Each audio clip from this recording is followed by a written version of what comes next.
Sagon. Ini teksturnya sangat renyah dan rasanya pun gurih.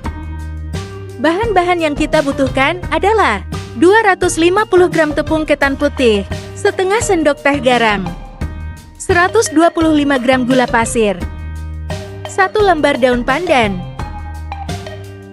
200 gram kelapa parut atau setengah butir kelapa, 100 ml air.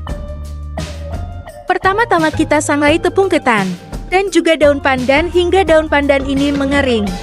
Aku menyangrainya sekitar 10-15 menit. Pada saat menyangrai kita harus terus mengaduk supaya tepung ketan kita tidak gosong. Oh iya, saat menyangrainya kita gunakan api kecil saja ya teman-teman. Jika daun pandan sudah mengering seperti ini, tandanya tepung sudah matang. Setelah itu, kita sangrai kelapa parut hingga kelapa parut ini menjadi kering ya. Aku di sini menyangrainya sekitar 15-20 menit dengan menggunakan api kecil. Sama seperti tepung ketan. Saat menyangrai kelapa, ini juga harus kita sering aduk ya, agar kelapa tidak gosong.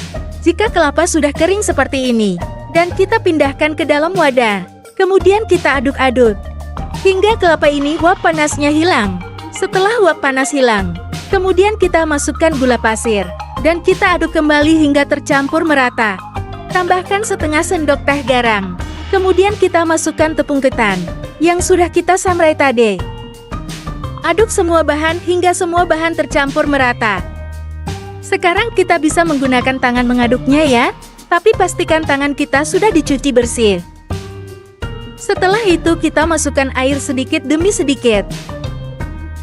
Kita aduk hingga air tercampur merata semua ke dalam adonan.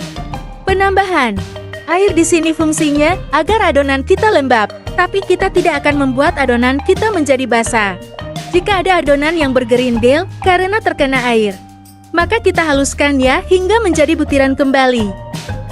Adonan yang siap untuk kita cetak. Jika adonan ini kita remas, dia menggumpal tapi tetap berbentuk butiran ya.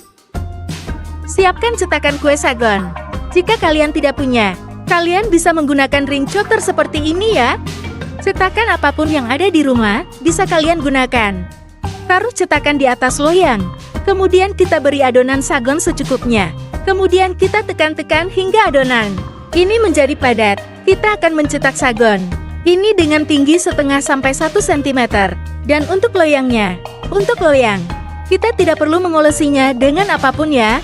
Karena saat sagon nanti matang, dia tidak akan menempel. Pastikan saat mencetak sagon benar-benar padat ya.